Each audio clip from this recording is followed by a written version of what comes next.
Hi నమస్తే, welcome to my channel Swapna creative works. ఈరోజు అయితే మనం దొండకాయ ఫ్రై చేసుకుందాం. దొండకాయలు చూసారు ఎంత ఫ్రెష్గా ఉన్నాయో. ఈ ఫ్రైకి ఫ్రెష్గా ఉన్న దొండకాయలే తీసుకోవాలన్నమాట.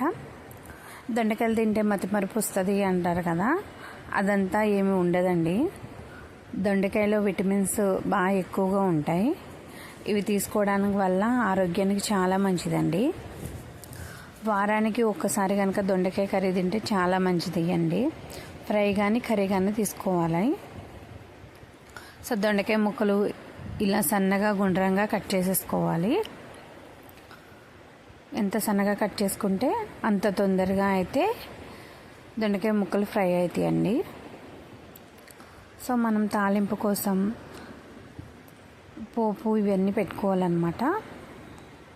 ఈ పోపు కోసం మనం ఎండుమిర్చి, పచ్చిమిర్చి, జీలకర్ర, వెల్లుల్లి, ఆవాలు, పచ్చెనగపప్పు, మినపప్పు ఒక ప్లేట్లో తీసుకోవాలి.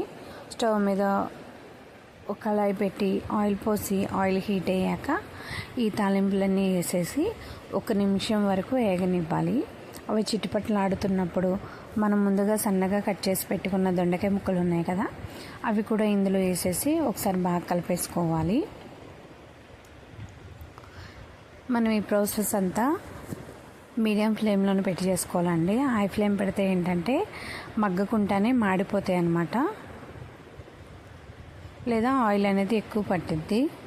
సో ఈ కర్రీకి అయితే ఒక 3 స్పూన్ల ఆయిల్ అయితే సరిపోతుందండి. సిమ్లో పెట్టి వేయించేసుకోవాలి ముక్కలు.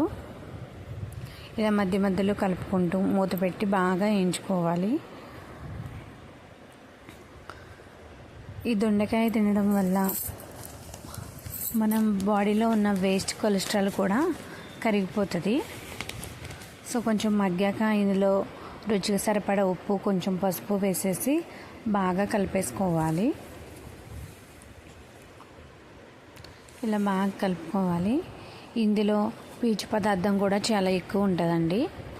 ఈ పీచు పదార్థం, ఫైబర్ పదార్థం ఉన్న కూరగాయలు తినటం వల్ల ఏంటంటే మలబద్ధకం అనేది రాకుండా ఉంటుంది. సో మనం ఇందులో కొబ్బరి వేద్దాము. ఈ కొబ్బరి కోసం కొబ్బరి చిప్ప, కాయలో ఒక హాఫ్ చిప్ ఉంటుంది కదా, అది దాన్ని సన్నగా ముక్కల కింద కట్ చేసేసుకోవాలి. వీలైతే ఎంత సన్నగా కట్ చేసుకుంటే అంత బాగా తురుములా అయిపోతుందండి.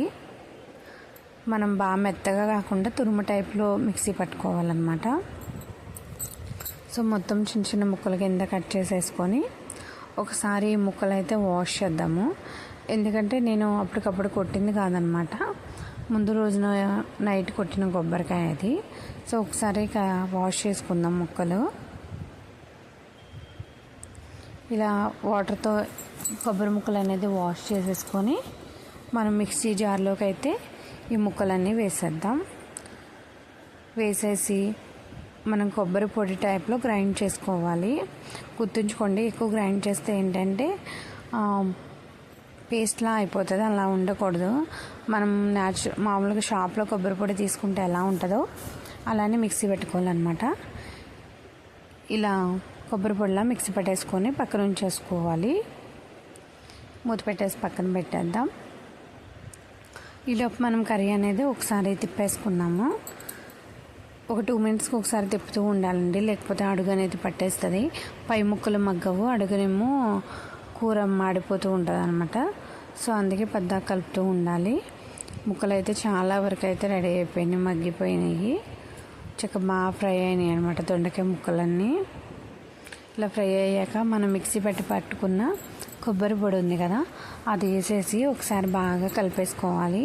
కొబ్బరి పొడి వేసుకున్నాక ఏంటంటే మనం పెద్దగా కలుపుతూనే ఉండాలి కూర, లేకపోతే ఏంటంటే అడుగున కొబ్బరి అనేది మాడిపోయి ఫ్లేవర్ మారిపోతుంది, కర్రీ ఫ్లేవరు, ఆయిల్ స్మెల్లా వస్తుంది అనమాట. సో ఇలా మనం పద్దాక తిప్పుతూనే ఉండాలి కర్రీ అనేది. కావాలంటే మనం ఒక 2 నిమిషాలు మూత పెట్టి కూడా మగ్గనివ్వచ్చేదంతా. ఇలా తిప్పుతూ ఉండాలి. సో కర్రీ అయితే ఆల్మోస్ట్ రెడీ అయిపోయింది. ఇప్పుడు మనం ఇందులో కారం అనేది యాడ్ చేసుకుందాం. నేనైతే 2 స్పూన్స్ కారం అనేది యాడ్ చేసా, స్పైసీకి తగ్గట్టు. మీకు ఇంకా స్పైసీగా కావాలనుకుంటే ఇంకొంచెం యాడ్ చేసుకోండి, లేదంటే ఒక స్పూన్ వేసినా సరిపోతుంది. సో అది కూడా వేసేసి బాగా ఒకసారి కలిపేసుకున్నా. కర్రీ అయితే రెడీ అయిపోయిందండి. స్టవ్ అనేది ఆఫ్ చేసేద్దాము. మీరు కూడా ఈ దొండకాయ కొబ్బరి ఫ్రై ఒకసారి ట్రై చేయండి. ఎలా వచ్చిందో కామెంట్ సెక్షన్లో కామెంట్ చేయండి. Please subscribe to my channel. Thanks for watching.